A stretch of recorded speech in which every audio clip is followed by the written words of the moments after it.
Hello, hi friend, good morning. তোমরা সবাই কেমন আছো? আশা করি তোমরা সবাই ভালো আছো। এটা আমার নিউ ব্লগ ভিডিও। তাহলে তোমরা দেখো, আমার ভিডিওটা স্টার্ট হয়ে গেছে। তোমরা যে যেখান থেকে আমার ভিডিওটা দেখছো, প্লিজ আমাকে সাপোর্ট করো। আমার থাম্বনেল দেখে তো তোমরা বুঝতে পেরে গেছো আজ আমি তোমাদের সঙ্গে কি শেয়ার করতে চলেছি। তাহলে দেখো তোমরা, এই কাস্টমারটা আমার কাছে এসছে চুলের ট্রিটমেন্ট করাবার জন্য। তো এ 1.5 বছর আগে আমার কাছে চুল স্ট্রেট করেছিল। প্রায় প্রায় ও আমার কাছে আসে চুলের ট্রিটমেন্ট করানোর জন্য। স্ট্রেট যারাই করে তারাই ট্রিটমেন্টটা করায়। ট্রিটমেন্ট করানো খুব দরকার। দেখো, আমি কাস্টমারটার প্রথমে ভালো করে শ্যাম্পু করলাম। একবার নয়, দুবার নয়, তিনবার আমি এই কাস্টমারের শ্যাম্পু করলাম। শ্যাম্পু করানোর পর যেটি ভালো করে ওয়াশ করলাম।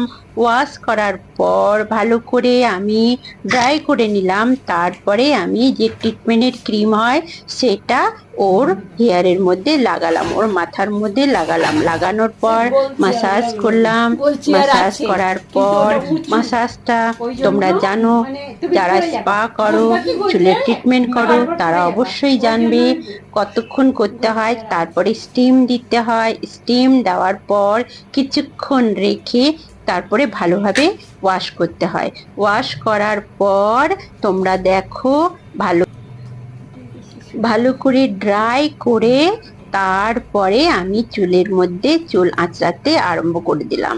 তোমরা দেখো, এই কাস্টমারটা আমাকে বলল, দিদি ভাই তুমি আমার চুলটাকে একটু আয়রন করে দেবে। তো সেই জন্য আমি এর চুল আয়রন এখন করব। তো ছোট্ট ছোট্ট সেকশন, খুব ছোট্ট সেকশন এখন নিব না, কেননা আমার তো স্ট্রেট করছি না, আমি স্পা করেছি, একটু হালকা একটু আয়রন আমি এই করে। বেলুনটা ফুলাই। ভাই দেও আমি ফুলিয়ে দিই। আমি মজা মজা করে দুধটা খাই। ভাই দেও আমি একটু খাই। ভাই ললিপপটা দেও আমি একটু খাই। শয়তান ছেলে, ভাইকে কাঁদানো। ওরে বাবারে বাচ্চা।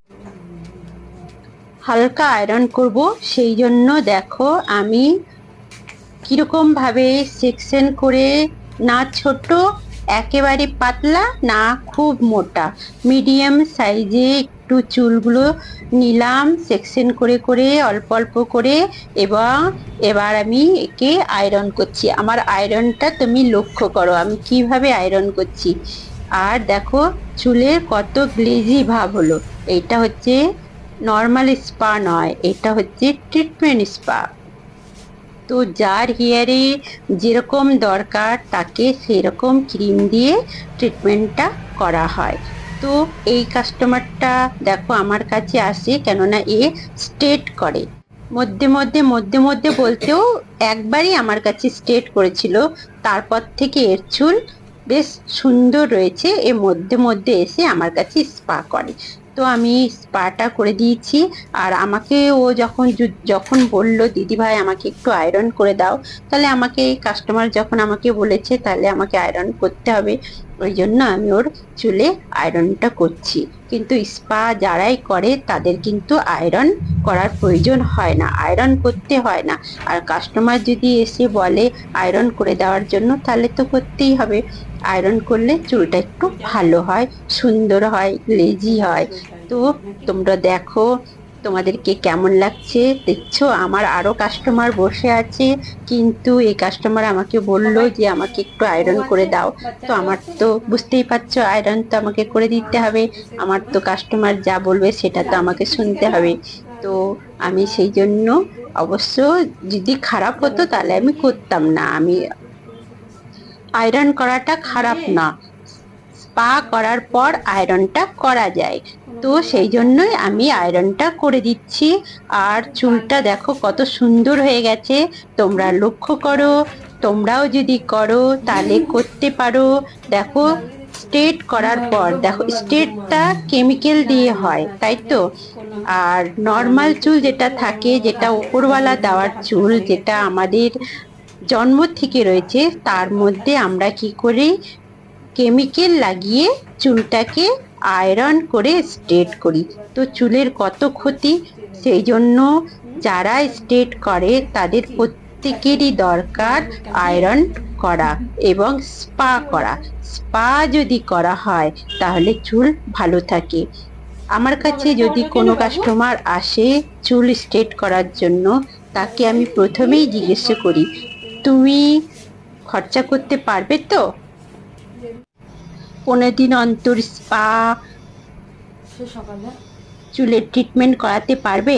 তুমি যদি পারো তবেই তুমি স্ট্রেটটা করো, নইলে করো না, না হলে চুল অতিরিক্ত পড়বে। এই স্প্রে ক্যান্ডিটা কত টক আছে। দিদি কি খাচ্ছিস? আমাকে দে না, আমিও খাবো। ভাই, মা মারবে আমাকে। মারবে না, তুই আমাকে তাড়াতাড়ি স্প্রেটা কর। কি টক।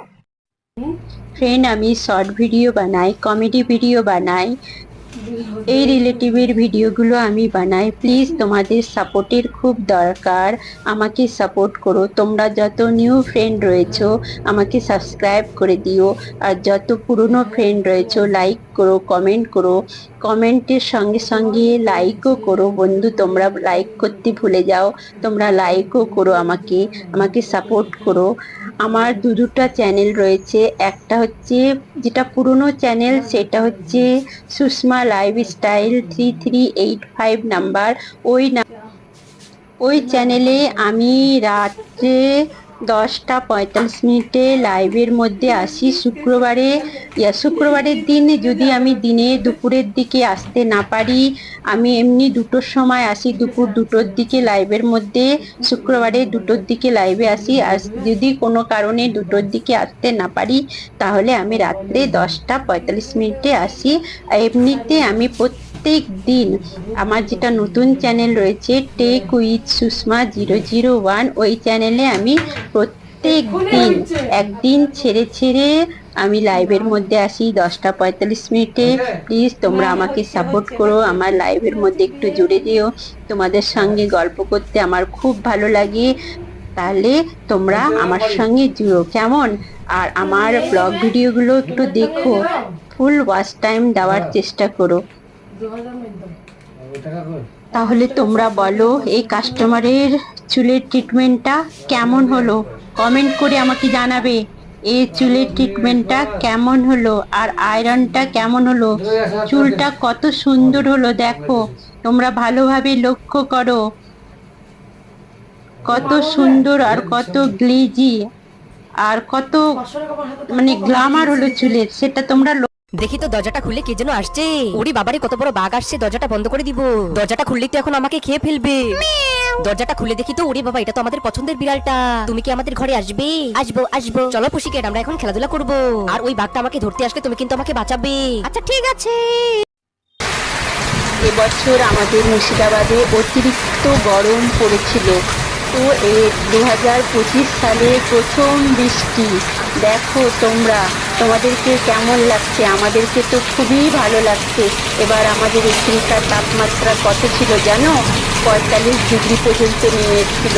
তাহলে ভাবো এখানে কত গরম ছিল। আর সেই গরমের পর যখন বৃষ্টি হলো তখন তাহলে আমরা কত আনন্দ।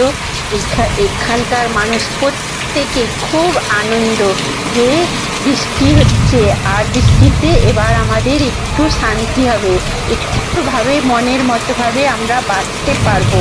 তাহলে দেখো, সবার মুখে একই কথা, বাঁচা গেল, এবার আমরা একটু বাঁচতে পারবো। সত্যি তাই, এত গরম পড়েছিল না, তোমরা বিশ্বাস করবে না। বৃষ্টি হওয়াতে আমরা খুবই আনন্দ আর খুবই খুশি, আর খুব ভালোভাবে বৃষ্টিতে ভিজে স্নানও করলাম। আমরা সবাই জলের মধ্যে ভিজলাম। দেখো কিভাবে বৃষ্টি হচ্ছে, দেখছো তো? আর সেই সুন্দর বৃষ্টিটা আমি তোমাদের সঙ্গে শেয়ার করলাম।